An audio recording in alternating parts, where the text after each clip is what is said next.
October மாசத்திலிருந்து இறக்கத்துல இருந்த இந்திய பங்கு சந்தைகள் இப்போ லாஸ்ட் 2 வாரமா ஏற்றத்தில் இருக்குங்கிறத நீங்க பார்த்திருப்பீங்க. இந்த வாரத்தோட டீடைல் ரவுண்ட் அப் தான் நம்ம இன்னைக்கு பார்க்க போறோம். திங்கள்ல இருந்து வெள்ளிக்கிழமை வரைக்கும் மார்க்கெட்ல 4 நாள் பாசிட்டிவா ட்ரேட் க்ளோசிங் ஆயிருக்கு, ஒரு நாள் நெகட்டிவ் க்ளோஸ் இருந்திருக்கு. இந்த டீடைல்ஸ் தான் நம்ம பார்க்க போறோம். வாங்க ஒண்ணு நம்ம பார்க்கலாம். நான் உங்கள் ஃபினிக்ஸ் மீடியா சதீஷ். வாரத்தோட கடைசி நாள் மார்ச் மாசத்தோட கடைசி ட்ரேடிங் டே. நாம குறிப்பா சொல்லணும்னா இந்த பினான்சியல் இயரோட 2024-25 பினான்சியல் இயரோட கடைசி ட்ரேடிங் டே நெகட்டிவ்ல தான் முடிவடைஞ்சிருக்கு. காலையில இருந்து மார்க்கெட் அப்ஸ் அண்ட் டவுன்ல ஏற்றத்தோடையும் இறக்கத்தோடையும் தான் மாறி மாறி இருந்துச்சு. ஆனா க்ளோசிங்ல ஏற்றத்தை தக்க வைக்க முடியல, இறக்கத்தை முடிவடைஞ்சிருக்கு. வாராந்திர அடிப்படையில் பார்க்கும்போது சென்செக்ஸும் சரி நிப்டியும் சரி அரௌண்ட் 0.74% பாசிட்டிவ் க்ளோஸ் இருக்கு. ஒட்டுமொத்தமா பார்க்கும்போது சென்செக்ஸ் 77,414 செட்டில் ஆயிருக்கு, நிப்டி 23,519 செட்டில் ஆயிருக்கு. இந்த வாரத்துல நிப்டி 50ல டாப் கெய்னர்ஸ் யாரெல்லாம் இருக்காங்கன்னு பாத்தீங்கன்னா Bajaj Finserv, Grasim industries, UltraTech cement, Kotak Mahindra bank, Tata consumer products எல்லாம் இருக்காங்க. இவங்கெல்லாம் 4ல இருந்து 8.5% வரைக்கும் இந்த வாரத்துல பாசிட்டிவ் க்ளோசஸா இருக்காங்க. நிப்டி 50ல இந்த வாரத்தோட டாப் லூசர்ஸ் யாரெல்லாம் பாத்தீங்கன்னா டாக்டர் ரெட்டிஸ், மஹிந்திரா, சிப்லா, இண்டஸ்இண்ட் பேங்க், சோமோட்டா இருக்காங்க. இந்த நிறுவனங்கள் எல்லாம் 4.5% இருந்து 11% வரைக்கும் வீழ்ச்சியில க்ளோஸ் ஆயிருக்காங்க. அதே சமயம் நிப்டி 500ல டாப் கெய்னர்ஸ் பாத்தீங்கன்னா PTC industries, Reliance power, BSE limited, PML இருக்காங்க. பிஎஸ்சி ஏறத்தாழ 14.5% இந்த வாரம் பாசிட்டிவா க்ளோஸ் ஆயிருக்கு. பிஎம்எல் 15% பாசிட்டிவா க்ளோஸ் ஆயிருக்கு. பிஎஸ்சி நிறுவனத்துடைய போர்டு மீட்டிங் 30ஆம் தேதி நாளைக்கு இருக்குது. அந்த மீட்டிங்ல போனஸ் கன்சிடர் பண்றதுக்கான சான்சஸ் ரொம்ப அதிகமாவே இருக்கு. நிப்டி 500 எடுத்தீங்கன்னா இந்த வாரத்துல டாப் லூசர்ஸ் பாத்தீங்கன்னா சொமோட்டா, இண்டஸ்இண்ட் பேங்க், சிப்லா, மஹிந்திரா, டாக்டர் ரெட்டிஸ் இருக்காங்க.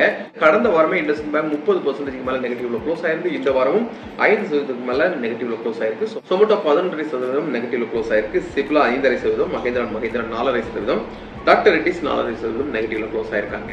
மார்க்கெட் நல்லாவே ஏற்ற இறக்கத்துல இருக்குங்கிறதெல்லாம் நீங்க பார்த்திருப்பீங்க.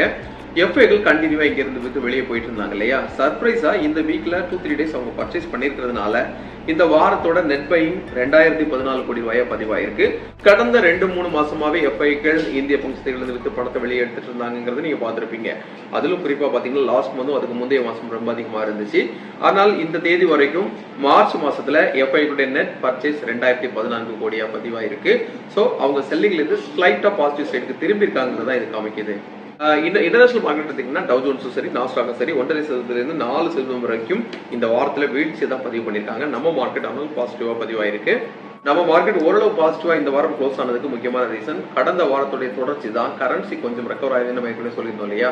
85 ரூபா 53 பைசால கரன்சி இருக்கிறது இதுக்கு முக்கியமான ஒரு காரணம். அதோட வாலட்டைல் இண்டெக்ஸ் நல்லாவே சப்போர்ட் பண்ணிருக்கு. இப்போ 12.17 தான் வாலட்டைல் இண்டெக்ஸ் இருக்கு. ஸோ இதுவும் மார்க்கெட் ஏற்றத்துக்கு முக்கியமான காரணம். எஃப்ஐக்கள் எந்த அளவுக்கு இந்திய மார்க்கெட் நோக்கி திரும்புறாங்களோ அந்த அளவுக்கு இந்திய மார்க்கெட் பாசிட்டிவா திரும்புறதுக்கு சான்சஸ் இருக்கு. அடுத்ததான் பாத்தீங்கன்னா கமாடிட்டி முக்கியமான ரோல் இருக்கு. அதுவும் தங்கம் முக்கியமா பிளே பண்ணிட்டு இருக்கு. லாஸ்ட் வீக்கும் சரி இந்த வாரம் சரி கண்டினியூவா தங்கம் ஏறிட்டு இருக்கு.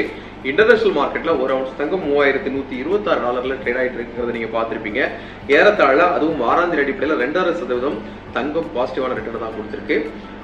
இந்தியா மார்க்கெட்டை பொறுத்தவரை தங்கம் நல்லாவே ஏற்றத்துல தான் இருக்குது. 1 கிராம் 22 கேரட் நகை தங்கம் 8,360 ரூபாய்க்கு ட்ரேட் ஆயிட்டு இருக்கு.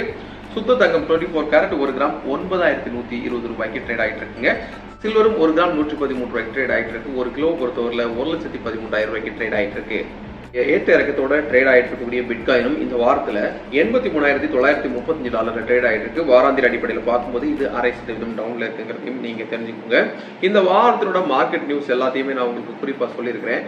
நிறைய ஆட்டோமொபைல் நிறுவனங்கள் வர்ற ஏப்ரல் 1ஆம் தேதியில இருந்து, அதுவும் குறிப்பா பாத்தீங்கன்னா மாருதி, டாடா, ஹோண்டா இந்த நிறுவனங்கள் எல்லாம் வரக்கூடிய ஏப்ரல் 1ஆம் தேதியில இருந்து அவங்களுடைய கார் பிரைசஸ் ரைஸ் பண்ண போறாங்க.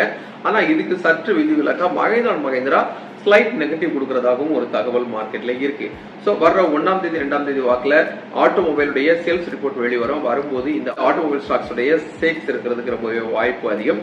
இது எல்லாத்தையும் விட இந்த பினான்சியல் இயர் உங்களுக்கு எந்த மாதிரி முடிஞ்சிருக்குங்கிறத நீங்க கமெண்ட் செக்ஷன்ல போஸ்ட் பண்ணுங்க. See you tomorrow.